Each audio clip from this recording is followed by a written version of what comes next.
हमारा दूसरा सवाल यह भी था कि अगर दिया तो क्यों नहीं बताया। जब पूछा 719 719 718 कैसे आए, तब बोला कि हाँ 719 और 718 ग्रेस नंबर से आए, तब भी कुछ नहीं बताया कि और कितने बच्चों को ग्रेस दिया है। जिस जजमेंट का उन्होंने इस्तेमाल किया था कि माननीय एपेक्स कोर्ट के फैसले का हमने इस्तेमाल किया है, उस फैसले को माननीय सुप्रीम कोर्ट ने खुद कह दिया कि उसको यहां पे लागू नहीं करेंगे और उस फैसले का कोई भी चीज यहां पे कॉपी नहीं करेंगे। ये माननीय सुप्रीम कोर्ट ने, जब हम लोग का जिस दिन हियरिंग था, जिस तारीख को हमारा हियरिंग था, पहला हियरिंग था, जिस दिन मैं गया था माननीय सुप्रीम कोर्ट, वहां मैंने खुद सुना, तो माननीय जजेस ने उस दिन खुद बोला कि ये जो एपेक्स कोर्ट के फैसले का इस्तेमाल एनटीए करने को कह रहा है, इसको हम यहाँ पे इस्तेमाल नहीं करेंगे। और एक बात बड़ी इंपॉर्टेंट है कि माननीय सुप्रीम कोर्ट ने उनसे नहीं कहा कि आप ग्रेस नंबर हटाइए। ये समझने वाली बात है, किसी ने उनसे कहा नहीं ग्रेस नंबर हटाने को, उन्होंने खुद हटा दिया। इसका मतलब उन्हें खुद ये चीज एहसास हो गई कि ये अनैतिक है और ये गलत है। ये एकदम क्लियर प्रूफ कर रहा है। तो इस पे क्या हुआ ग्रेस नंबर में, मैं ये नहीं कहूंगा माननीय सुप्रीम कोर्ट ने हटाया, एनटीए ने खुद से इसको हटाया, पर तब हटाया जब मुद्दा माननीय सुप्रीम कोर्ट में पहुंच गया, तब हटाया, खुद से तब हटाया। और उसके 24 घंटे पहले तक वो कह रहे थे कि हमने ग्रेस नंबर जो दिया है आंसरिंग एफिशिएंसी पे दिया है, हमने ग्रेस नंबर जो दिया है एपेक्स कोर्ट के फैसले पे दिया है 2018 के।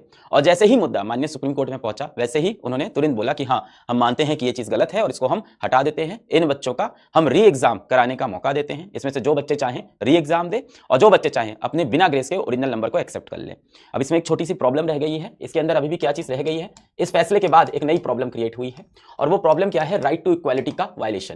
क्या कि अभी इन्होंने जो 1563 बच्चों को ग्रेस दिया, जो ये कह रहे हैं, अभी इस नंबर की विश्वसनीयता पे भी सवाल है कि 1563 बच्चों को ग्रेस दिया। ऑफ कोर्स अभी तो ये भी सवाल है कि ये यही नंबर है या कुछ दूसरा नंबर है, और इसके ऊपर भी अब जांच होनी चाहिए। पर अगर इतने बच्चों को भी ग्रेस दिया, मैं उनको बेनिफिट दे रहा हूं, सारा उनको एडवांटेज दे रहा हूं, अगर इतने बच्चों को भी उन्होंने ग्रेस दिया तो प्रॉब्लम यह है कि ये सिर्फ वो बच्चे हैं जिन्होंने रिट पिटीशन दाखिल की। यानी जो बच्चे माननीय हाई कोर्ट गए और बोले कि सर हमारा पेपर लेट हुआ था, हमें इसके बदले में कुछ सोल्यूशन चाहिए, तब एनटीए ने कहा कि इन बच्चों को हम ग्रेस नंबर देते हैं। मेरा सवाल अभी भी वही है और वो रहेगा और वो लड़ाई चलती रहेगी, वो रुकेगी थोड़ी। वो ऐसा थोड़ी वो लड़ाई रुक गई या हम थक गए, हार गए, नहीं, बिल्कुल नहीं। अभी भी जो मामला है वो माननीय सुप्रीम कोर्ट के पास है। मैं बहुत ज्यादा चीजें कमेंट नहीं कर सकता क्योंकि सब जुडिस मैटर है, और सब जुडिस मैटर के ऊपर आप बहुत ज्यादा कमेंट सोशल मीडिया में या डिफरेंट मीडिया में नहीं करना चाहिए। असंवैधानिक बोला जाता है, अनकॉन्स्टिट्यूशनल है कि जो मामला ऑलरेडी सुप्रीम कोर्ट के पास है आप उसके ऊपर बहस कर रहे हैं, इसका मतलब आपको न्यायपालिका पे शायद भरोसा नहीं है। तो ऐसा हम नहीं चाहते, ऐसा दिखे कोई भी चीज हमारे अगेंस्ट, हमारे केस के अगेंस्ट जाए, हम बिल्कुल नहीं चाहते हैं। एक बात और मैं साफ कर दूं कि हमारी लड़ाई किसी एक व्यक्ति से नहीं है, हमारी लड़ाई सिर्फ एनटीए से नहीं है, हमारी लड़ाई अपने देश से नहीं है, बिल्कुल नहीं। हमारी लड़ाई है सिर्फ और सिर्फ इंसाफ के लिए, और हमें पूरा भरोसा है कि इस देश में हमें इंसाफ मिलेगा। मैं वीडियो के अंत में आपको कुछ प्रैक्टिकल लाइफ के भी टिप्स दे दूंगा, पर आप सुनिए। अब अगर ये 1563 बच्चों को ग्रेस दिया, हमने सबसे पहला मुद्दा ये उठाया था कि आपने ग्रेस नंबर किस बेसिस पे दिए, 5 साल में पहली बार दिए तो बताए नहीं, सारी बातें थी ट्रांसपेरेंसी की। फिर उन्होंने खुद जाके माननीय सुप्रीम कोर्ट में कहा कि हम ग्रेस नंबर को हटा लेते हैं, और जैसे ही उन्होंने ये कहा, इससे बहुत सारे सवाल और उठते हैं कि ऐसी और सी कौन सी चीजें थी जो जब तक सुप्रीम कोर्ट नहीं पहुंचती तो आप नहीं बताते, और इनके डेटा में और कितनी प्रॉब्लम हो सकती है, इसके लिए जांच की डिमांड है। अब अगर ये कहते हैं कि हमने 1563 बच्चों को ही ग्रेस दिया और उनको ही हम रीटेस्ट की अपॉर्चुनिटी दे रहे हैं, इन बच्चों को इन्होंने अपॉर्चुनिटी दी है कि वो रीनीट दे दें इन बच्चों को, और ये फैसला भी इन बच्चों के पास है, देना चाहते हैं या नहीं देना चाहते हैं। नहीं देना चाहते हैं तो जो ओरिजिनल नंबर उस पर रुक जाए। अब ये सिर्फ वो बच्चे हैं जो माननीय हाईकोर्ट के पास जा पाए। भाई देश में ऐसा बहुत सा बच्चा है जो गांव देहात में रहता है, या आप जैसे हम जैसे नॉर्मल घर के बच्चों को भी ये नहीं पता है कि एग्जामिनेशन सेंटर के बाद साइकिल उठा के मुझे अब हाईकोर्ट जाना है, ये बताने के लिए कि मेरे एग्जामिनेशन सेंटर में ये गलती थी। हम ये मानते हैं कि सिस्टम अपने आप में इतना स्ट्रांग है कि वो खुद से देखेगा कि हमारे साथ ऐसा हुआ है, या हम ये सोचते हैं कि हम एक मेल कर देंगे एनटीए को, हम ये सोचते हैं कि हम एक ट्वीट कर देंगे, पर इन सब चीजों का एनटीए ने जवाब नहीं दिया। अब ये ऑन रिकॉर्ड सबको पता है, सबको दिख रहा है, हजारों वीडियोस हैं।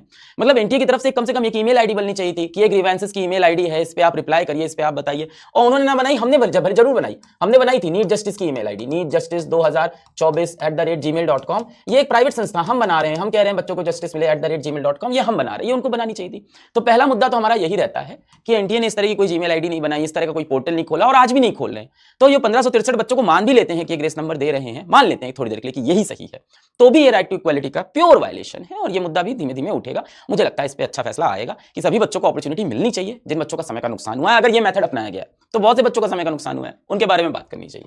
दूसरा मुद्दा जो हमारा चल रहा है वो इसी पे चल रहा है 1563 नंबर पे, कि इस नंबर की विशेषता क्या है, इस नंबर का क्या कॉन्फिडेंस रखते हैं हम कि 1563 स्टूडेंट्स ही थे जिनको ग्रेस मिला। अब देखिए ये कहना कहीं ना कहीं एनटीए के इंटीग्रिटी पे हमने सवाल उठाया है, पर ये हमारी गलती नहीं है। एक संस्था जिसने इस प्रॉब्लम को इतनी बुरी तरह से हैंडल किया, कम्युनिकेशन इतना खराब रखा, बच्चे मेल कर रहे हैं, बच्चे ट्वीट कर रहे हैं, और वो जवाब नहीं दे रहे हैं, 2-2 दिन तक नहीं दिया जवाब। देखिए कई बार ये होता है कि प्रॉब्लम कितनी बड़ी है, कई बार होता है आपने प्रॉब्लम को कैसे हैंडल किया। आई थिंक प्रॉब्लम भी बड़ी थी और जो हैंडल किया वो तो बर्बाद तरीका था, बहुत बर्बाद तरीका था, डिजास्टर्स तरीका था।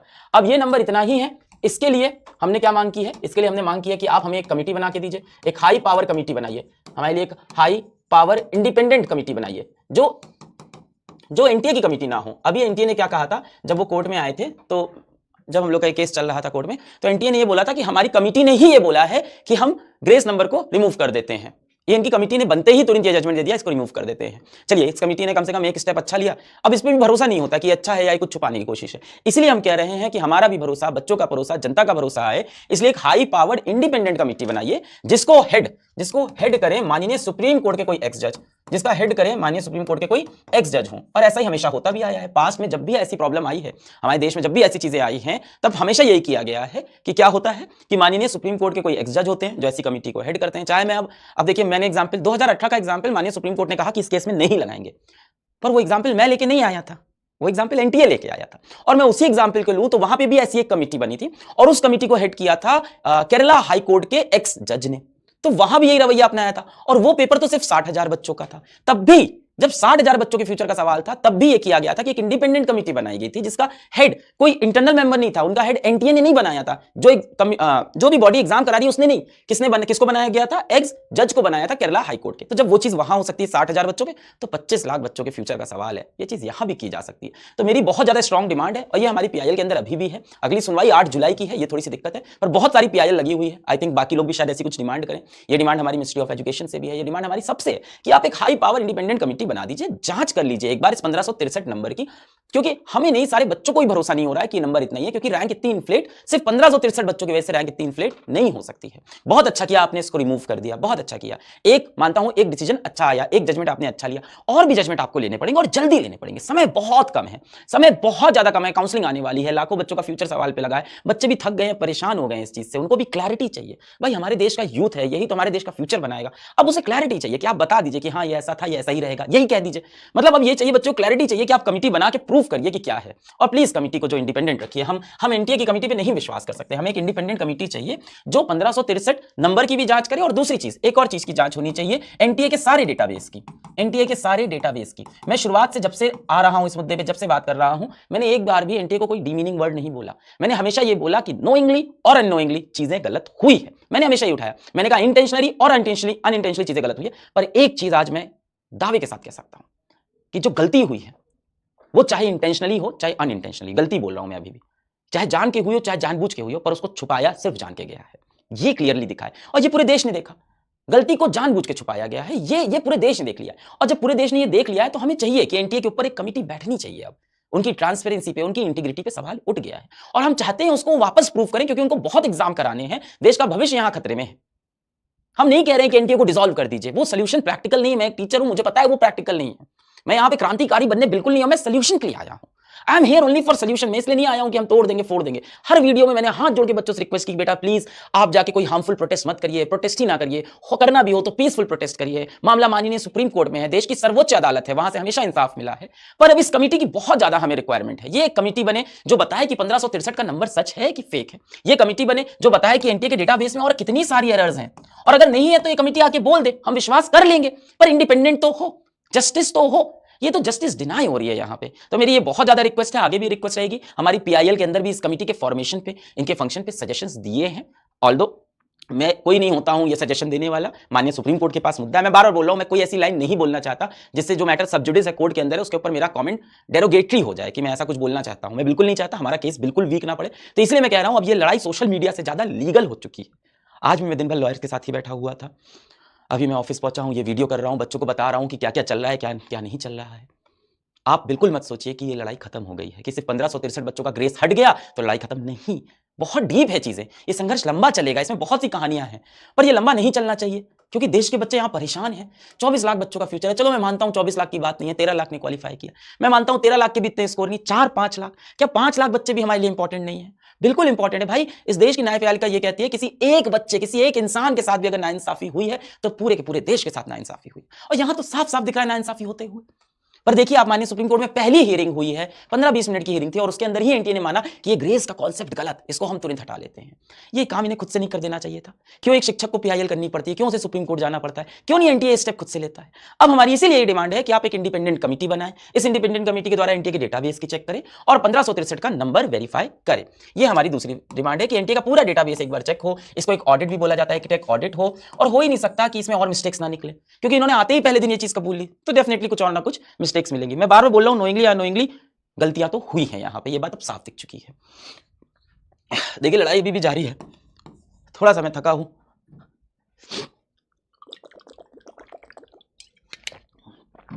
आज 10 दिन होने को आ गए हैं, मुद्दा अभी भी हाईलाइटेड है, वही है। हमें और जल्दी फैसले की उम्मीद है, हमें और जल्दी इसके अंदर रिफॉर्म्स की उम्मीद है। हम चाहते हैं चीजें सही हो। नहीं बेटा, अलग पांडे वर्सेस एजुकेशन बिल्कुल नहीं बेटा। अलग पांडे स्टैंड्स फॉर एजुकेशन। आप वर्सेस मत करो। किससे लड़ रहे हो आप? अपने देश से लड़ोगे क्या आप? हम न्याय मांग रहे हैं। मुझे भी अजीब लगता है कि किसकी जीत किसकी हार, सबकी तो हार हो रही है, हर रोज सबकी हार हो रही है। इतने सारे बच्चे जो डॉक्टर बनना चाहते हैं जीवन में, उनका फ्यूचर अंधेरे में लटका हुआ है, किसी की जीत थोड़ी है। मैं बार बार बोल रहा हूं, आप ऐसे मत दिखाओ कि जीत हो रही है हार हो रही है, सबकी हार है, इसमें सबकी हार है। जल्द से जल्द इसका सोल्यूशन निकालना होगा, प्रैक्टिकल होना पड़ेगा। दो बात हमारी ये थी। तीसरी मुद्दा जो बहुत इंपॉर्टेंट चल रहा है, पेपर लीक का मुद्दा, कि भाई पेपर लीक है कि नहीं, पटना में है कि नहीं, गुजरात में है कि नहीं। बहुत सब्सटेंशियल ऐसी चीजें सामने आई हैं जिससे दिख रहा है पेपर लीक है।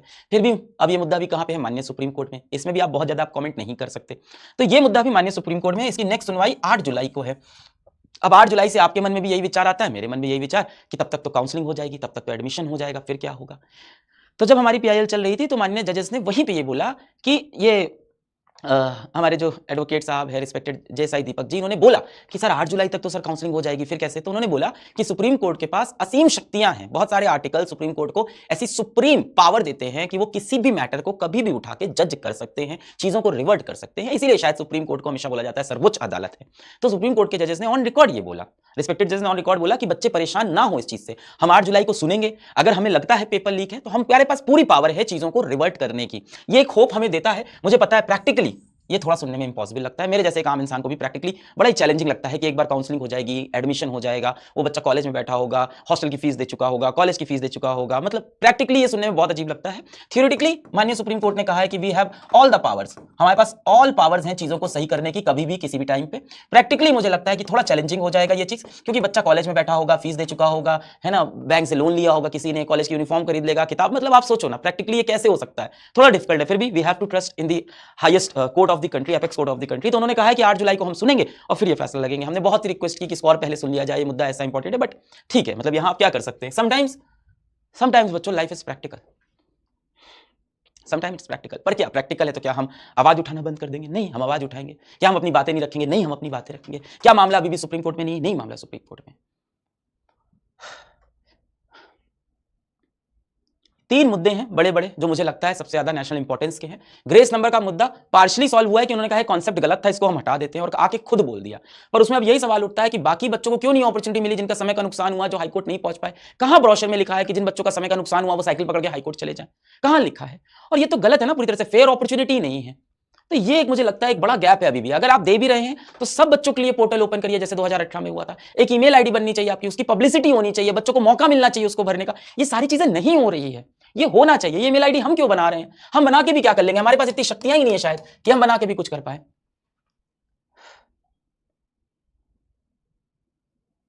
हम क्यों लड़ रहे हैं? अरे यार, तो हर लड़ाई ना बेटा जीवन में जीतने के लिए नहीं की जाती। हर लड़ाई जीवन में जीतने के लिए नहीं होती। कुछ लड़ाई इसलिए होती है ताकि दुनिया याद रखे कि लाखों ताकतें सामने थी, फिर भी एक इंसान था जो इंसाफ के लिए लड़ता रहा, लड़ता रहा, लड़ता रहा और लड़ता रहेगा। हर लड़ाई जीतने के लिए नहीं होती है। There are some battles fought to prove the world that there was someone who was standing against all powers. ये है देखिए अभी तक का मुद्दा सारा। यही हमारी डिमांड है। ज्यादा बड़ी डिमांड भी नहीं है, छोटी डिमांड है बहुत। ऐसा नहीं कि पूरी नहीं हो सकती, बहुत छोटी डिमांड है। हाई पावर इंडिपेंडेंट कमेटी बना दिया आपने, एक्स सुप्रीम कोर्ट के जज को लगा दिया आपने, वो फाइंडिंग लेके अपनी 7 दिन के अंदर सबमिट कर दें। अब हाँ बहुत समय बहुत चैलेंजिंग है, 7 डेज के अंदर सबमिट कर दें। देखिए मैं प्रैक्टिकली मैंने कहीं नहीं बोला कि ऐसा है कि आप तुरंत रीनीट करा दो। प्रैक्टिकल सोल्यूशन की बात हो रही है, ऐसा थोड़ी कि मजाक से चुटकी दवाई रीनीट। प्रैक्टिकल सोल्यूशन है। पर अगर ये कमेटी ऐसा बोलती है तो कराना पड़ेगा। Let's have a third party committee ना। एनटीए कैसे अब डिसीजन ले रहा है, वो एजेंसी कैसे अभी भी आगे फैसले लेते जा रही है जिस एजेंसी ने ऑलरेडी गलतियां की हैं, प्रूव हो रहा है। एक्सेप्ट करने को रेडी नहीं थे, जिन्होंने 7-8 दिन इंटरनेट पे मेल पे किसी बच्चे की आवाज नहीं सुनी। ऐसी अनइमोशनल एजेंसी के फैसलों पे हम कैसे डिपेंड रह सकते हैं आगे? हमें चाहिए एक इंडिपेंडेंट कमेटी जो आके बताए कि ये नंबर 1563 है या 15,000 है या 1563 है, बता दे कि और कोई बच्चा नहीं निकलेगा किसी और स्टेट से, और अगर निकल आया तो कितनी बड़ी दुविधा हो जाएगी फिर। ये बड़ा नेशनल इंपॉर्टेंस का मैटर है। उनके डेटाबेस में और क्या इश्यू है ये निकालना पड़ेगा हमें।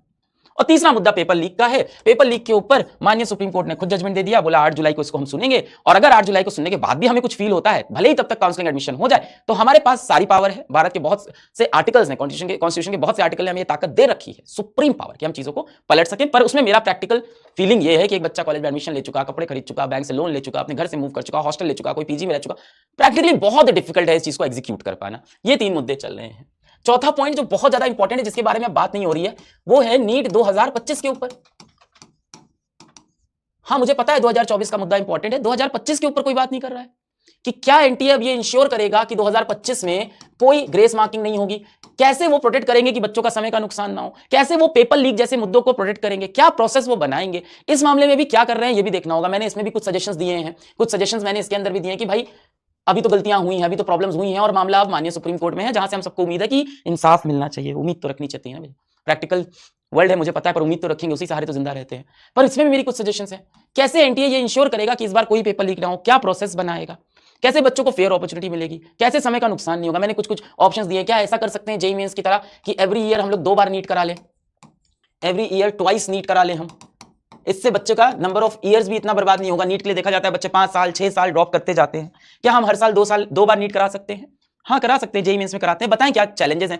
डेफिनेट सी बात है, मैंने इतना बड़ा सिस्टम नहीं देखा है, ये बात मिनिस्ट्री ऑफ एजुकेशन ही संभाल सकती है, ये बात एनटीए और ऐसी संस्था ही संभाल सकती है, मैं नहीं संभाल सकता। ये सजेशन है मेरे, एक शिक्षक के सजेशन है, क्या एवरी ईयर ट्वाइस नीट करा दे।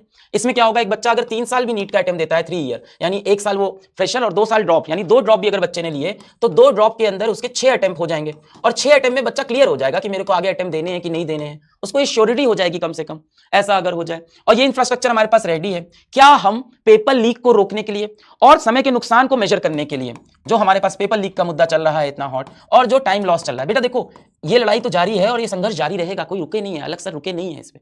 पर मेरे को आगे भी सोचना है, और भी बच्चे हैं जो अगले साल आएंगे, बच्चे तैयारी कर रहे हैं नीट की, क्या उनके लिए हम कुछ स्टेप ले पा रहे हैं, या अभी हम सिर्फ फायर फाइटिंग कर रहे हैं, आग बुझाने में लगे? क्या इसके लिए भी सोचा जा रहा है, और कब सोचा जाएगा? क्या इन चीजों पे काम हो रहा है? इस पे भी होना चाहिए। क्या पेपर लीक, जो पेपर लीक भाई ज्यादातर चांसेस है तभी होगा जब पेपर एक लंबी चेन ऑफ कस्टडी से गुजर रहा है, कि पेपर यहां से यहां या स्टेट से यहां या बैंकों में गया, बैंकों से सेंटर पे गया, चांसेस ज्यादा है कहीं से फिजिकल पेपर के बाहर आने के।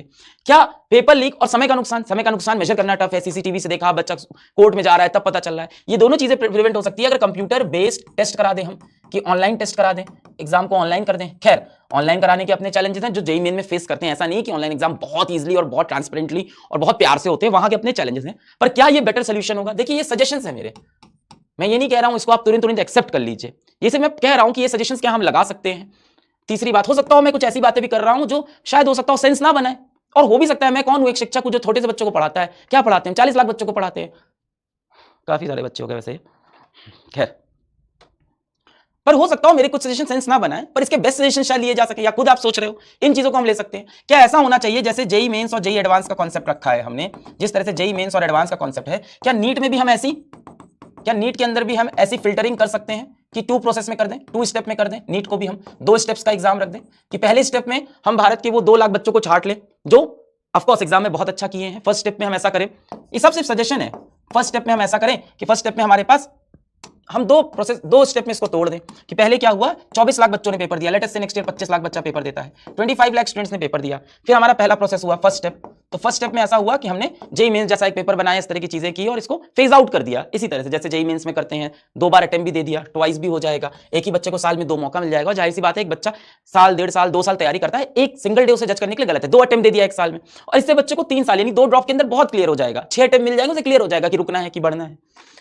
फर्स्ट स्टेप में आपने 25 लाख में से लेटेस्ट से 2.5 लाख बच्चे आपने सेलेक्ट कर लिए कि ये 2.5 लाख बच्चे हैं जो इसमें सबसे अच्छा परफॉर्म किए हैं। और सेकंड स्टेप में आपने एक दूसरा पेपर करा दिया, जहां पे आपको पता चल जाएगा कि इन 2.5 लाख में से वो 40 के स्टूडेंट्स कौन है जो गवर्नमेंट मेडिकल कॉलेज में जाएंगे, 40 है 50 है, ठीक है, इसमें थोड़ा बहुत रिजर्वेशन भी रहेगा, प्लस बाकी बच्चे कौन है 60 के, जो ऐसा होगा कि अपने मतलब जीएमसी में जाएंगे, एम्स में जाएंगे, और वो कौन है जो प्राइवेट में जाएंगे, और थोड़ा सा आपने बीडीएस वगैरह है ना वो सब भी देख लिया। तो ये सब सजेशन है। क्या ऐसा भी कुछ कर सकते हैं जिसकी वजह से अगर मैं मान भी लूं, अगर मैं ये भी मान लेता हूं कि बहुत सारा नंबर मिल गया बच्चों को और बच्चों को पेपर इजी, अगर ये मान भी लेते हैं तो भी 720 पे अगर मैं वो 6 बच्चों को हटा भी दूं ग्रेस वाले, तो 61 बच्चे हैं, अभी भी सबको एम्स दिल्ली नहीं मिल पा रहा है। 715 पे भी ये इशू, 710 पे भी। तो ये जो नीट के एग्जाम होते हैं, कॉम्पिटिटिव एग्जाम होते हैं, ये हमेशा जितने भी कॉम्पिटिटिव एग्जाम होते हैं ये सिलेक्शन के एग्जाम नहीं है, ये रिजेक्शन के एग्जाम है, और ये हमारे देश का हार्ड ट्रूथ है। अगर आप सभी बच्चों को बहुत सारे नंबर दे दोगे तो इससे ऐसा नहीं होगा कि बच्चे दुखी नहीं होंगे, जब तक सीट्स नहीं बढ़ेगी बच्चे दुखी ही रहेंगे। लॉजिकल बात समझिए। अगर आपने कहा कि बहुत सारे बच्चे थे और उन बच्चों का पहले, इन बच्चों का पहले जो नीट में स्कोर आता था, इन बच्चों का नीट में जो स्कोर आता था वो स्कोर इन बच्चों का लेटर से पहले 400 रहता था, और मैंने क्या किया, इस स्कोर को, पेपर को कह दिया, अगर मान भी लेते हैं कि पेपर एनसीईआरटी बेस इजी है, इस स्कोर को मैंने 650 कर दिया, या इस स्कोर को मैंने 630 कर दिया। लेटर से जो बच्चे 400 स्कोर कर रहे थे, इन स्कोर को मैंने 630 कर दिया, तो क्या इससे ये बच्चा खुश हो जाएगा? क्या ये बच्चा यहां डिप्रेशन में था, अब डिप्रेशन में नहीं होगा? भाई प्रॉब्लम ये है, लास्ट में आपके पास सीट्स लिमिटेड है, 3 बच्चों के लिए लास्ट में आपके पास 2 सीट है। एग्जांपल दे रहा हूं, 3 नहीं वैसे तो मतलब 25 लाख बच्चों के लिए लास्ट में जिन सीट्स की फाइट हो रही है वो 40,000 ही रहेंगी, वो नहीं चेंज हो रही हैं। मतलब चेंज हो रही हैं, ये भी नहीं कह रहा नहीं चेंज हो रही, पिछले 10 साल में सीट बढ़ी है, हर साल सीट बढ़ती रहती है, पर वो इस स्पीड में नहीं चेंज हो रही जिस स्पीड पे नंबर ऑफ कैंडिडेट्स बढ़ रहे हैं। तो अगर बच्चे अच्छा स्कोर करने लगेंगे, इससे ऐसा नहीं होगा कि बच्चों का डिप्रेशन कम हो जाएगा। जब तक नंबर ऑफ सीट्स उतनी ही है तब तक कंपटीशन वही बना रहेगा। ये कोई बोर्ड का एग्जाम नहीं है कि बच्चा ज्यादा परसेंटेज लाएगा तो वो खुश हो जाएगा, नहीं। This is a competition, this is a rejection exam, जहां अंत में नंबर ऑफ सीट्स फिक्स्ड हैं। भाई बोर्ड एग्जाम में आप ढेर सारे बच्चों को 95% दे दो, 2 लाख बच्चों को 95% दे दिया, बच्चे के अंदर डिप्रेशन नहीं, उसे लगा उसने अच्छा परफॉर्म किया, किताब से पेपर आया, एनसीईआरटी बेस पेपर आया। यहां भी ऐसा करने में दिक्कत ये, नंबर ऑफ सीट फिक्स है, तो बच्चा चाहे 400 लाए चाहे 620, उसका डिप्रेशन तभी खत्म होगा जब उसको सीट मिलेगी। अगर उसे सीट नहीं मिली तो वो डिप्रेस्ड ही रहेगा। This is the hard truth, और ये एक प्रैक्टिकल प्रॉब्लम है हमारी कंट्री का, और ये समय के साथ खत्म होगा। वी अंडरस्टैंड दिस, ऐसा नहीं कि हमें समझ में भी नहीं आता। नंबर ऑफ सीट समय के साथ बढ़ रही है और बढ़ाएंगे, ये इंफ्रास्ट्रक्चर की प्रॉब्लम है और डीप प्रॉब्लम है, पर सिर्फ नंबर बढ़ाने से बच्चे का डिप्रेशन खत्म हो, ऐसा नहीं हो सकता है। तो यही बातें मैं यहाँ पे रखना चाहता हूँ कि इस तरह कुछ सजेशंस है मेरे, इनको अगर हम एग्जीक्यूट कर पाए, इसमें से जो भी अच्छे लगे उसको ले पाए। इसके अलावा अभी भी देखिए, अब ना मैं इतना डीप घुस गया हूँ ना बच्चों इस पूरी जंग में, इस पूरी बातों में, कि अब मैं बहुत कुछ सोचने लगा हूँ कि अगले साल क्या होगा। मेरे को अब ये भी डर लगने लगा है, बहुत सारा बच्चा भी नीट की तैयारी कर रहा है। उस दिन वो बच्ची मिली थी, क्लास 11th की थी, मेरे को एनएसपी विद्यापीठ दिल्ली में मिली थी, वो हाथ पकड़ के रोने लग गई और रो रही थी, वीडियो है, वो रोने लग गई कि सर मैं अगले साल जब मैं नीट दूंगी तो क्या तब भी ऐसा ही रहेगा सर मैं सेलेक्ट होंगे। अब उनके बारे में भी सोचना पड़ेगा, हमारी फ्यूचर जनरेशन के बारे में भी सोचना पड़ेगा, क्या रिफॉर्म्स हम लाएं इस एग्जाम के अंदर। ये तो साबित हो रहा है कि प्रॉब्लम थी, हम ये डिनाई नहीं कर सकते कि नीट में कोई प्रॉब्लम नहीं, सब अच्छे से चल रहा है, नहीं चला ना। अगर सब अच्छे से चल रहा होता तो जाहिर सी बात है इतने वीडियोस नहीं बनते, मामला कोर्ट नहीं पहुंचता, इतना प्रॉब्लम क्यों होती है अचानक से। मैं भी कोर्ट क्यों जाता, ऑल इंडिया रैंक 1 आई थी यहाँ से, मैं क्यों चला जाता कोर्ट। एक बच्चे तो ग्रेस नंबर से ऑल इंडिया रैंक 1 लाया था, मैंने उसको भी कहा कि यार मुझे ये नहीं चाहिए, मुझे इंसाफ चाहिए।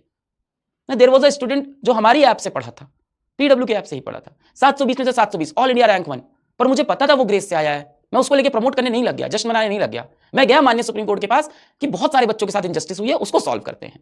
ये प्रॉब्लम है कि इस साल का प्रॉब्लम, ये आगे का भी प्रॉब्लम बन जाएगा अगर ग्रेस नंबर का कॉन्सेप्ट चलता रहा, जो कि अब नहीं चलेगा। आप देख रहे हैं एक जजमेंट ये ऐसा आया, नहीं चलेगा। अगर ये आगे भी चलता रहा, थोड़ा प्रैक्टिकल आज बातें करने आया हूं आपसे कि ये प्रॉब्लम सिर्फ आपके ईयर की नहीं, ये आगे भी प्रॉब्लम, ये पूरी एजुकेशन सिस्टम पे एक प्रॉब्लम बनती जाएगी। ऑफ कोर्स यहाँ पे जब तक ये कमेटी नहीं बनती है तब तक हमें नहीं लगता कि इंसाफ हुआ है। जब तक ये हाई पावर इंडिपेंडेंट कमेटी नहीं बनती, ये इस नंबर की जांच नहीं करती, एनडीए के डेटाबेस की जांच नहीं करती, ये ऑडिट नहीं करती, तब तक हमें नहीं लगेगा। जब तक माननीय सुप्रीम कोर्ट 8 जुलाई को नहीं बताते कि पेपर लीक हुआ था नहीं हुआ था, I am no one two से हुआ था कि नहीं हुआ था, एफआईआर की कॉपी है, गुजरात में बहुत सी चीजें, बट अब मैं ये कह रहा हूँ ना, बहुत सारी स्टेटमेंट मैं नहीं दूंगा। क्यों नहीं दूंगा? क्योंकि मामला सब जुडिस है, we have to respect the honourable supreme court. मैं नहीं चाहता कोई भी चीज मेरे खिलाफ चली जाए और ये लड़ाई अधूरी छूट जाए। कई बार ना आपको जोश से नहीं होश से लड़ना पड़ता है, और लंबी लड़ाई वही लोग जीतते हैं जो होश में लड़ते हैं। मैं सेंसेशन के लिए वीडियोस नहीं बना रहा हूं कि सेंसेशन हो जाए, वायरल हो जाए, नहीं, इंसाफ के लिए बना रहा हूं, जस्टिस के लिए बना रहा हूं। मेरी लड़ाई सेंसेशन के लिए नहीं है। आज 10वां 12वां दिन होगा, अभी तक मैंने एक भी चीज ऐसी नहीं लाई जो सेंसेशन करे, जिसमें प्रूफ ना हो। जितनी बातें बोली with proof, with deep evidence बोली। ना मैंने वो बच्ची उठाई जो बोल रही थी मेरा नंबर ज्यादा है और कम आ गया, नहीं उठाया। ना मैंने वो बच्ची उठाई जिसका ओएमआर फटा था, मैंने नहीं उठाया। ऐसी बहुत सी कहानियां मीडिया में चल रही थी जिसपे मिलियन मिलियन में व्यूज है। मेरे को सेंसेशन नहीं चाहिए था, मेरे को इंसाफ चाहिए था। मैं लगातार आके आपको डांट रहा था कि कोई भी ऐसी चीज मत फैलाना जो आपके अगेंस्ट जाए। और आप देखो एनटीए का जो फाइनल एफएक्यू आया उसमें मेंशन्ड है, लिखी उन्होंने। मैंने प्रेडिक्ट कर दी थी ये चीज। आपको लगता है मैं 12th पास हूं, मैंने दुनिया देखी है बेटा। मैंने प्रेडिक्ट किया था कि एनटीए इस चीज का इस्तेमाल करेगा, उन्होंने किया। उन्होंने अपने एफएक्यू में एग्जैक्ट लिखा कि जो वायरल वीडियो चल रहा है वो फेक है। और मैं यही बार बार कह रहा था कि वायरल वीडियोस मत चलाइए जब तक आपको कॉन्फिडेंस ना हो। क्या एनटीए ने अपने एफएक्यू के अंदर मेरे किसी भी वीडियो को बोला कि ये गलत है, ये जजमेंट गलत है, या ये बात गलत कही? नहीं कहा। क्या माननीय सुप्रीम कोर्ट में जब मेरी पीआईएल चल रही थी, क्या एनटीए ने कुछ भी बोला कि इनकी पीआईएल के अंदर ये पॉइंट गलत है, ग्रेस का गलत है, इसका गलत है? नहीं बोला। वाई? क्योंकि मैं सबूतों के साथ खड़ा हूं, क्योंकि मैं न्यायपालिका पे भरोसा करके खड़ा हूं। मैं फेक बातें नहीं कर रहा हूं, मैं वायरल बातें नहीं कर रहा हूं, मैं वो बातें कर रहा हूं जो सच है। जहां पे आप गलत होते हैं मैं डांट भी देता हूं। मैं एक्जैक्टली इंसाफ मांग रहा हूं। जैसे अब ये न्यूज बड़ी चली हुई है कि एक बच्ची है जिसके गुजरात में बोर्ड में बहुत कम नंबर आए हैं और नीट में पहले फैल गया 720 नहीं, उसके 705 है। फर्स्ट ऑफ ऑल एक ये बड़ी खबर चली हुई है कि गुजरात की एक बच्ची, ये भी वायरल न्यूज है। अब मैं वायरल न्यूज नहीं कवर करता जब तक मेरे पास पुख्ता सबूत नहीं हो। क्या मैंने इन्वेस्टिगेशन बंद कर दी है? नहीं, इन्वेस्टिगेशन नहीं बंद की है। मैं दिन भर वही काम कर रहा हूं। ये सारा खेल अब सोशल मीडिया के बाहर लड़ाई वैसी चल रही है। क्या मैंने कुछ और डिस्कवर किया इन 2 दिन में? हाँ किया। क्यों नहीं उसको लेके आया? क्योंकि मुझे और कॉन्फिडेंट होना है कि ये बात सही है कि नहीं। मैं अभी भी इन्वेस्टिगेशन कर रहा हूं, मेरी टीम अभी भी ट्रैवल कर रही है, मैं अभी भी बच्चों से मिल रहा हूं। क्या मैंने और कुछ नए एविडेंसेस लाए हैं? क्यों नहीं उसको दिखा रहा हूं? क्यों? दो बातें। पहली, मामला मान्य सुप्रीम कोर्ट में, अब एविडेंसेस वहां जाने चाहिए। दूसरी, जब तक मैं 100%, अब तो मैं 200% श्योर, क्योंकि अब ये सोशल मीडिया की बात ही नहीं रही ना। एक आम teacher is standing in the highest court. एक एक बात इंपॉर्टेंट है जो मैं यहां से बोल रहा हूं ना, एक एक बात मेरे अगेंस्ट जा सकती है। तो I have to be very careful, जो मैं बोल रहा हूं वो 100% 200% सही हो। अब जैसे गुजरात वाला मुद्दा बहुत बच्चे उठा रहे हैं कि एक लड़की है, उसका ऐसा है कि बोर्ड के अंदर उसके बहुत कम नंबर हैं, फेल है, जो भी है, बोर्ड के अंदर वो फेल हो गई और नीट के अंदर उसके 720 आ गए। नहीं बेटा, नीट के अंदर उसके 705 आए हैं। दूसरी बात, क्या ये चीज किसी रूल बुक में लगी? ऐसा नहीं हो सकता। आप बोलोगे सर प्रैक्टिकली, अरे यार दैट इज सुप्रीम कोर्ट। आपने देखा है कि क्या वो जो कानून होता है वो ब्लाइंड फोल्डेड होता है? क्यों होता है? Because it beliefs on evidences only. ये कोई एविडेंस नहीं है, ये क्वेश्चनेबल नहीं है कोर्ट में, इसीलिए अलग सर नहीं उठाते ऐसे मुद्दे। इसका शॉर्ट बना के, इसका वीडियो बना के व्यूज नहीं कमाने हैं, जस्टिस लेनी है हमें।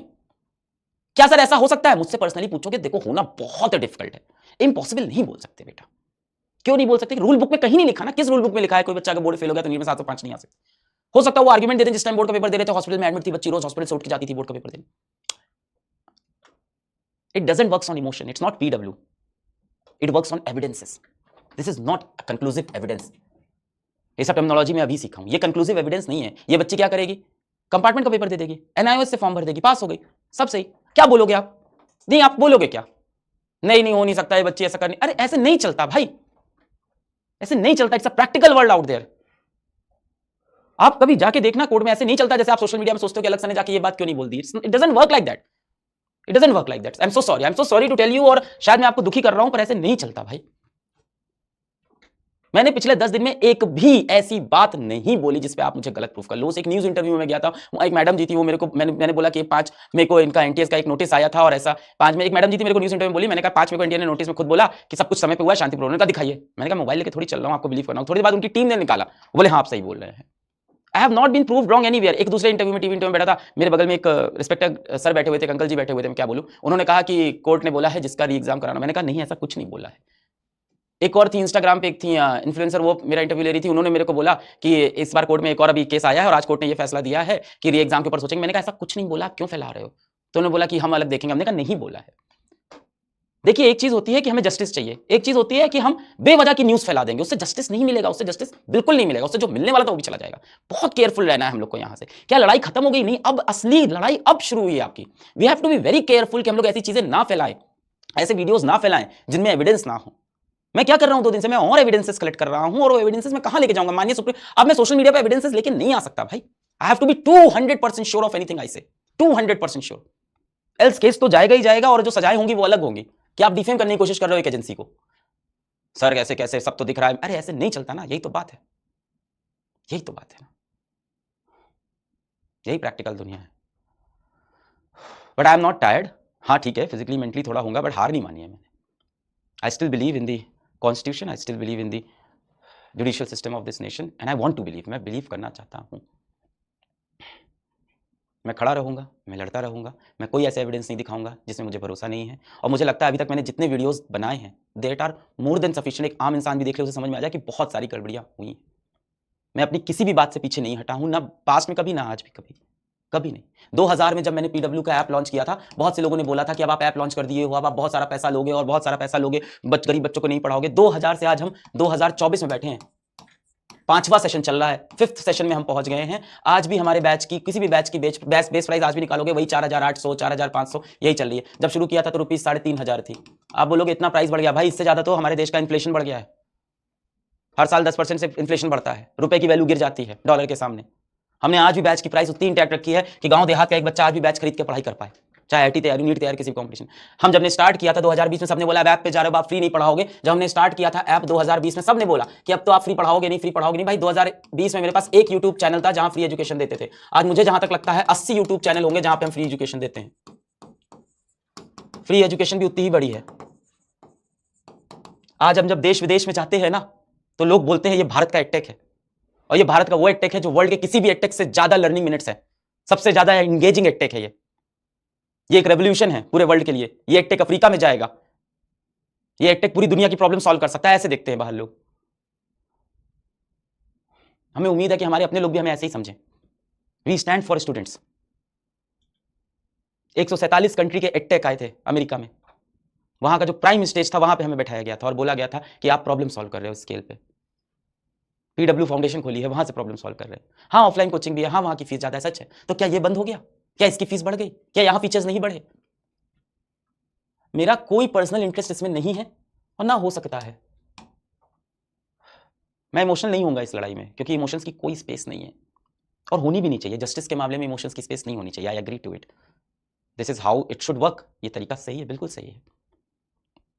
मुझे भी कभी कभी लगता है अगर हार गए तो क्या होगा, कभी कभी लगता है।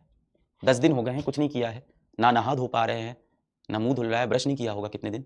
मुझे भी लगता है कभी कभी हार गए तो क्या होगा। क्या होगा, चैन की नींद तो आएगी। ये तो लगेगा ना कि सही चीज के लिए खड़े थे, कम से कम लड़ तो लिए। ऐसा तो फील होगा ना पूरे समय। चाहे पूरी दुनिया आके बेटा आपसे बोल दे कि ये गलत चीज सही हो गई है, आप कभी मत मानना कि ये गलत चीज सही हो गई है। आप लड़ते रहना, लड़ते रहना, लड़ते रहना। आप एक्सेप्ट मत करना कि ये गलत चीज को हम सही मान लेंगे, नहीं। चाहे पूरी दुनिया आके आपको बेटा बोले कि ये गलत चीज थी, ये सही है, और आपको लग रहा है बहुत सारे लोग यही चीज बोल रहे हैं तो ये सच है, नहीं। चाहे जितनी भी आवाजें उठे और ये बोले इस गलत को सही एक्सेप्ट कर लो, मैं नहीं करूंगा। जो गलत है वो गलत है, उसके खिलाफ आवाज जारी रहेगी, उसके खिलाफ संघर्ष जारी रहेगा, पीसफुल रहेगा, ऑफकोर्स पीसफुल रहेगा, ये मैं मानता हूं। ऐसा रहेगा जिससे हमारा केस हमेशा स्ट्रांग रहे। देखो बच्चों, मैं सारी लड़ाई लड़ रहा हूं, आप भी लड़ रहे हो। It's a practical world, practical world. मैं कोई क्रांतिकारी नहीं हूं जो हमेशा बोलूं लॉन्ग लिव रेवोल्यूशन। मैं कोई क्रांतिकारी नहीं हूं, एक आम इंसान हूं। जैसे घर में आपके माँ बाप है, जैसे वो बैठ के आपसे बातें करते हैं और कहते हैं कुछ नहीं होने वाला, मैं भी वैसा ही एक आम इंसान हूं। मैं भी वैसा ही एक आम इंसान हूं। एक प्रैक्टिकल वर्ल्ड है। आप पूरी कोशिश कर रहे हो, हम भी पूरी कोशिश कर रहे हैं। मैं आपसे हाथ जोड़ के फिर से रिक्वेस्ट करता हूं, सड़क पे जाके आपको बवाल नहीं करना है, बिल्कुल नहीं। घर पे आपके माँ बाप है, उनको आपसे बहुत उम्मीदें हैं। हो सकता हो इस एक एग्जाम में, हो सकता हो आपके साथ न्याय ना हो पाए, हो सकता हो चीजें वो ना हो जो आप चाहते हो, आपका न्याय और हो सकता हो अदालत का न्याय एक ना हो, ये भी हो सकता है। हो सकता हो जो आप चाह रहे हो वो ना हो। गिव अप नहीं करना है ऐसे में, बिल्कुल नहीं करना है बेटा, बिल्कुल नहीं करना है। मेरा नहीं निकला ना आईआईटी, नहीं निकला मेरा एम्स। क्या हुआ, लंबा समय लगा, बहुत संघर्ष लगा, पहुंचे ना यहां तक, आज खड़े हैं ना यहां पे। आज माँ बाप खुश है ना मेरे भी। क्या उस वक्त मैं नहीं रोया था? बहुत रोया था। क्या मुझे नहीं लगा था मेरे साथ इंजस्टिस है? लगा था। कोई कोचिंग नहीं कर पाए, रिसोर्सेज नहीं मिला, तब मुझे भी लगता था इंजस्टिस है। जहां मेरे दोस्त उस समय गाड़ी पकड़ के चले जाते थे कोचिंग करने में, शाम को साइकिल से चला जाता था ट्यूशन पढ़ाने, लगता था ये सी नाइंसाफी। और मेरे साथ नाइंसाफी किसी ऑर्गेनाइजेशन नहीं, मुझे लगता था ऊपर वाले नाइंसाफी किए मेरे साथ। पर मैं लड़ा जीवन में, आगे बढ़ा। मुझे लग रहा था मेरे साथ तो भगवान ने नाइंसाफी की है। आपको तो फिर भी इंसानों से लग रही है अभी ये चीज कि इंसान आपके साथ नाइंसाफी कर रहा है। अब आपसे वो इंसान बात नहीं कर रहा है जो माननीय सुप्रीम कोर्ट में एक लड़ाई लड़ रहा है। अब आपसे आपका शिक्षक बात कर रहा है। अब आपसे कहीं ना कहीं आपके घर में जो अभिभावक है, आपके पेरेंट्स है, वैसा इंसान बात कर रहा है कि ये प्रैक्टिकल दुनिया मेरा बेटा। हो सकता हो चीजें वो ना हो जो आप सोच रहे हो, और उसके लिए हमें रेडी होना होगा। और आज नहीं, जिंदगी में कई बार ऐसा होगा कि जो हम चाहते हैं चीजें वैसी टर्न आउट ना हो। तो क्या करें, हम गिव अप कर दें? क्या करें, हम हार मान लें? क्या करें हम लड़ेंगे, हम लड़ते रहेंगे। 1 बार 2 बार 10 बार लड़ते रहेंगे बेटा। आप कहोगे सर मैं अगर यहां से हार गया तो मेरी सारी उम्मीदें टूट जाएंगी। हम सबकी उम्मीदें जिंदगी में कई बार टूटी हैं, और बड़ा वही व्यक्ति बना है जो अपनी उम्मीदें टूटने के बाद भी बार बार बार बार बार बार खड़ा हुआ है बेटा, बार बार खड़ा हुआ है। जितने भी महान इंसानों को आप देखोगे, उदाहरण लोगे, वो हर बार अपनी जिंदगी में गिरे हैं। जितने भी महान व्यक्तियों का आप उदाहरण लोगे, वो जिंदगी में बार बार गिरे हैं, पर उन सब के अंदर एक चीज कॉमन थी, वो बार बार उठ के वापस आते थे। We have to rise up again and again and again, and this is a practical world. हमारी बहुत सारी एक्सपेक्टेशन है, कुछ चीजें हमारे फेवर में हुई भी, कुछ चीजें मीडिया के सामने अब दिख भी रही है, कुछ चीजें लोग एक्सेप्ट भी करने लगे कि हाँ ये गलत था। आगे भी हो सकता हो चीजें एक्सेप्ट करें, पर 100% जो आप चाह रहे हो वो हो जाए, ये थोड़ा प्रैक्टिकली डिफिकल्ट है। मैं एक ही चीज बोल सकता हूं, सत्यमेव जयते, सत्यमेव जयते, कि लास्ट में सच की विक्ट्री हो। चाहे वो सच जो आप चाहते हो वो हो, चाहे वो सच वो जो चाहते हो वो सच जो हो, उसकी जीत होनी चाहिए। एग्जाम्पल ये सेट होना चाहिए। क्या हमेशा सच की जीत हुई है पास्ट में, हिस्ट्री में? प्रैक्टिकल वर्ल्ड है बेटा। कई बार बहुत समय लग जाता है सच को साबित होने में, बहुत समय लग जाता है। मेरी सारी दुआएं, सारी विशेष आपके साथ है। अभी ये लड़ाई लंबी चलनी है, तो क्या तब तक आप ऐसे ही लड़ते रहोगे? सोशल मीडिया पे कमेंट करते रहोगे, ट्विटर पे कमेंट करते रहोगे, सड़कों पे आंदोलन कब तक करोगे बताओ? अब तो मामला माननीय सुप्रीम कोर्ट के पास है, इससे बड़ी कोई अथॉरिटी भारत देश में है ही नहीं। माननीय सुप्रीम कोर्ट से बड़ी अथॉरिटी भारत देश में है ही नहीं। हम वहां पहुंच गए, अब क्या कर सकते हैं हम? अब 15-20 दिन हम क्या करें? ये भी एक प्रैक्टिकल सवाल है ना, कि अब सर यहां से 15-20 दिन जो लगेंगे, 25 दिन लगेंगे, हम क्या करें? जब तक कोई फैसला और नहीं आता, हम क्या करें? हम क्या करें बेटा? मेहनत करिए, वापस ट्रैक पे आइए। वापस ट्रैक पे आना पड़ेगा। प्रैक्टिकल दुनिया है, पढ़ाई करनी पड़ेगी हमें, वापस पढ़ाई करनी पड़ेगी, और कोई सोल्यूशन नहीं है। कोई, मैं ये नहीं कह रहा हूँ आप बैच खरीद लो, ये कर लो, पर पढ़ाई तो करनी पड़ेगी। अपने नोट्स रिवाइज करो, वापस पढ़ाई करो। इस बार बहुत सी चीज़ें हुई हैं, हमें उम्मीद करनी पड़ेगी अगले साल ऐसा ना हो। मैं बहुत प्रैक्टिकल बातें बोल रहा हूँ, मुझे पता है जो आज मैं बोल रहा हूँ उसके लिए मुझे बहुत नफरत मिल सकती है, इंटरनेट पे बहुत नफरत मिल सकती है। मैं हारा नहीं हूँ, मैं लड़ रहा हूँ, मैं हारा नहीं हूँ, बिल्कुल नहीं हारा हूँ। आप कोई भी न्यूज़ आर्टिकल देख लो, कोई भी न्यूज़ मीडिया देख लो, कहीं देख लो, कोई नहीं बोलेगा कि अलग सर ने हार मान ली, ऐसा कर लिया। मैं उसी इंटेंसिटी से लड़ रहा हूँ। मेरी टीम मुझसे परेशान है, सैटरडे हो संडे हो उतना ही काम करा रहा हूँ, उनसे अभी भी सबूत इकट्ठे करा रहा हूँ, केसेस इकट्ठे करा रहा हूँ कि क्या क्या केस बन सकते हैं। पर मेरी जिम्मेदारी बनती है आके आपको सच भी बताऊं। अगर आप मेरे से सच में इतना प्यार करते हो तो मैं आपको धोखा ना दूं इस मोमेंट पे, और आपको एक प्रैक्टिकल दुनिया बताऊं कि यहां से भी 15, 20, 25 दिन तक ये चलता रहेगा केस, और ये देश की सर्वोच्च अदालत में केस है, इससे ऊपर नहीं जा सकते हम क्या करें इन 15, 20, 25 दिन? क्या हम सोशल मीडिया पे लड़ाई लड़ते रहे? अब ये लड़ाई सोशल मीडिया से ऊपर चली गई है। सोशल मीडिया में कहीं सुनी बात कोर्ट के अंदर एडमिसिबल नहीं है।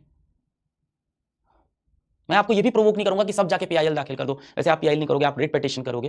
देखिए कितनी सारी चीजें मेरे को समझ में आ गई। नहीं, क्या मैं समझना चाहता था? नहीं थी यार, मेरे पास तो ऑल इंडिया रैंक 1 थी, हमारी ही संस्था से आई थी, और एक बच्चा तो ग्रेस से लेके आया था। मैं तो खुद उसके खिलाफ, अपने ही बच्चे के खिलाफ लड़ गया मैं, क्योंकि उसे भी इंसाफ मिले ना। वो भी जलील हो रहा है समाज में, उसके भी पड़ोसी उसे शक की निगाह से देख रहे हैं कि तुम्हें पैसा खिलाया था। वो तो कह रहा है नहीं खिलाया, सच ही बोल रहा होगा, मैं तो नहीं मानूंगा, बच्चा है, शायद झूठ भी बोल रहा हूं, पर इंसाफ तो मिले। मैं तो उस बच्चे के खिलाफ भी लड़ गया जो मेरी ही संस्था से पढ़ के 720 लाया था। मैं तो उसके खिलाफ खड़ा हो गया, क्या पता उसको मुझसे नफरत हो। आई जस्ट वॉन्ट जस्टिस, और जल्दी, समय बीत रहा है। हाथ जोड़ के सभी अथॉरिटी से मेरी रिक्वेस्ट है, जल्द से जल्द इस मामले को सुलझाएं। बाकी माननीय सुप्रीम कोर्ट के दरवाजे मेरे लिए खुले हैं, मैं वहां पे अपनी जंग लड़ता रहूंगा। मेरे को अधिकार है इस चीज़ का, और मुझे इससे कोई रोक नहीं सकता, कोई टोक नहीं सकता। और अगली बार में पूछेगा are you okay, I will always be okay. करोड़ों बच्चों की दुआएं जिस इंसान के साथ हों उसको कभी कुछ हो नहीं सकता। बिल्कुल मत सोचिएगा आप ये चीज़। ढेर सारे कमेंट आ रहे थे, सर आर यू ओके। करोड़ों बच्चों की दुआएं जिसके साथ हो, 500 गांव से पहला डॉक्टर इंजीनियर जिस इंसान की वजह से आज देश में बना है, उसके पास बहुत सारी दुआएं हैं। मेरे माँ बाप भी मेरे को बोलते हैं, पिताजी बोलते हैं कि तुम रात में इतनी देर से मत आया करो ऑफिस से, कभी 3 बजे घर पहुंच रहे, कभी 4 बजे। पिताजी बोलते हैं तुम इतनी देर से मत आया करो घर से, ऐसी ऐसी बातें तुम बाहर कर रहे हो। मैंने उनको भी यही बोला कि करोड़ों बच्चे की दुआएं पिताजी, मेरे ऊपर करोड़ों बच्चे की दुआएं हैं, आप बिल्कुल परेशान मत होइए, ऊपर वाला है। तो इस तरह की बातें आप बिल्कुल मत सोचिए, और मुझे इस देश के न्यायपालिका पे पूरा भरोसा है कि हमें अंत में इंसाफ मिलेगा, वो भरोसा मैं रखना चाहता हूं। धन्यवाद।